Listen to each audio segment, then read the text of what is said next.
In this chemistry concepts video, I will be talking about MoleGram conversions, which is the next step in learning how to do chemistry math, or stoichiometry. So just to do a bit of review, remember we have worked with molar mass, first of all, which is the amount of mass found in 1 mole of an element or a compound. Remember, we measure atoms by considering packages of atoms called moles, and those moles are measured by mass instead of by volume or by counting. So to find the mass of any mole, you look at the atomic mass for the atom that you are considering, or all the individual atoms in a molecule. If you have a compound that contains a number of atoms, you add all those atomic masses together, and that number in grams is the mass of a mole of that substance. And then remember, we also worked with mole ratios, which is the relationship between any two substances in a balanced chemical equation. And you calculate with mole ratios by creating two equivalent ratios or fractions.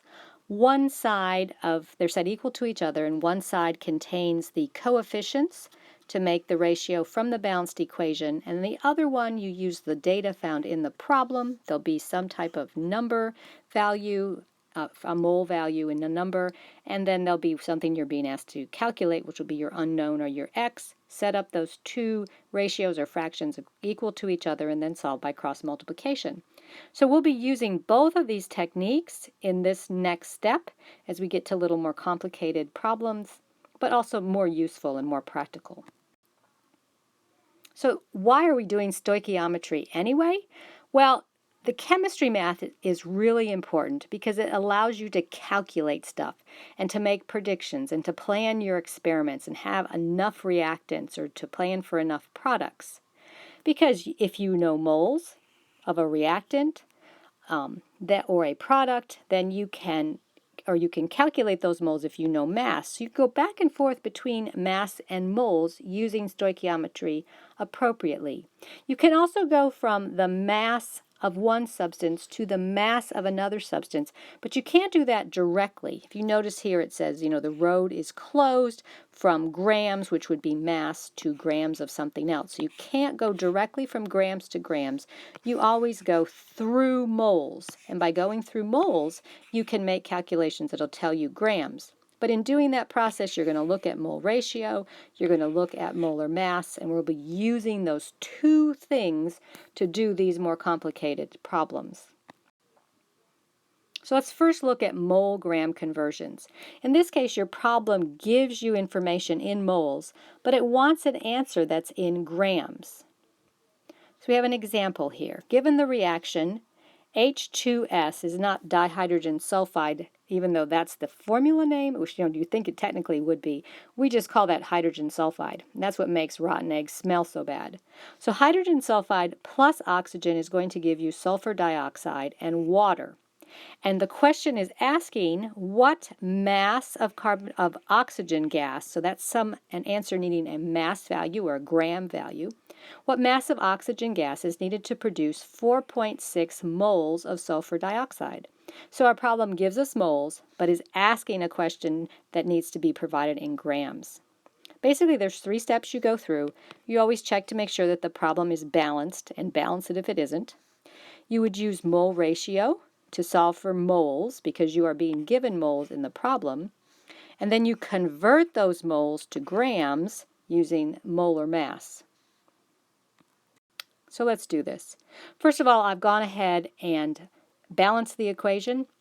So we need 2 moles of hydrogen sulfide plus 3 moles of oxygen to give us 2 moles of sulfur dioxide and 2 moles of oxygen. So I've gone ahead and done that step for you. So we want to consider the mole ratio.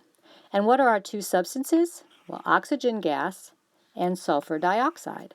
So I'm just going to make a little note over here for those 2 substances. That didn't come out as a very good S. SO2. So oxygen and sulfur. So I'm always going to be putting oxygen in the numerator and sulfur in the denominator. The first fraction I'm going to create is going to come from the moles that are in the balanced equation. So oxygen, our coefficient is 3. Sulfur dioxide, the coefficient is 2. We're being asked to calculate oxygen, so that's going to be the x. and we have our moles of sulfur dioxide provided, 4.60. And then we would just solve using cross multiplication. 3 would be multiplied by the 4.6, and then x by 2, and we solve for x. And so if we go through all the math, if you just trust me at this point, you're going to be getting 6.90 moles. And that's how many moles of oxygen are going to be needed to produce the 4.6 moles of sulfur dioxide. But we're not done yet, because the problem wants to know what's the mass. So we need to do a MoleGram conversion. And to do a MoleGram conversion, I don't use fractions for this. I actually use what looks like a plus sign, and it's kind of like a box with 4 parts. And I'm going to talk about these 4 parts, and then we'll go on to a fresh page, and I'll actually do the math. So the first section here, the upper left-hand section of the box, is where you put the number to be converted. So I'll just kind of say to be converted. Whatever number you're working with goes in this. So our 6.9 moles would go in that space. Nothing goes below that. It's just like an imaginary 1. It doesn't affect anything. On the other side, this is where you're going to be using information from your molar mass. And you want to know what is the molar mass. How many grams are needed to have 1 mole of the whatever substance we're talking about. And so the right side of this box concerns your molar mass, and you're going to be using both grams, the figure, and the 1 mole. And I'll show you how that works. On the left side, you have the number to be converted and just a number 1. So you're going to be doing math with this. The numbers, when you're going straight across on the numbers, that's multiplied. And when numbers are one above the other and you're working with them, that's where you're doing division. So depending upon which direction you're going in this box, you're either going to be doing multiplication or division. So let's go on to a fresh page and do some calculations. All right, so I've just repeated this. We want to do our MoleGram conversion. So we're going to make our box. First thing we do is put in our number to be converted, which was 6.90 moles of oxygen. We want to have an answer in grams. So grams has to be in the numerator. So grams are going to have to go here, which means moles are going to go down here, because then we're going to be able to cancel out these 2 moles, get rid of those units, and so we know moles will be in the bottom. So grams are in the top, so that's going to be our molar mass. What's our molar mass? Well, the molar mass is how many grams are found in the O2 molecule. So it would be, since there are 2 individual atoms in this molecule, it would be 2 times the mass of 1 atom. And that's 16.0 if you look on your periodic table. So that gives you a molar mass of 32 grams for oxygen. So we would put 32 grams in the space on the upper right-hand box. And then we're just going to do some math. And since we're going straight across here, this is going to be multiplying. We've got 1s in the denominator, so it's not going to affect anything. So if you go ahead and do the multiplication, the answer comes out as 221 grams. That's how many grams of oxygen that you find in your 6.9 moles. You've converted from moles to grams by using this little plus sign or 4-part box as part of this process. You can also go from grams to moles. So the problem gives you information in grams, but the answer wants to be in moles. And we're going to use these same 2 things. We're going to use the conversion box, and we're going to use mole ratios. So we have an example here. Our problem says, well, tin plus hydrogen fluoride is going to give you tin fluoride, like you have in toothpaste, and hydrogen gas. And so our question asks, how many moles of hydrogen fluoride are required to react with 75 grams of tin? So we have the same 3 steps, but we have a slightly different order. We start with making sure that the equation is balanced, and if it isn't, go ahead and balance it. And then instead of starting with mole ratios, we start with conversion, because we've got to turn these grams into moles.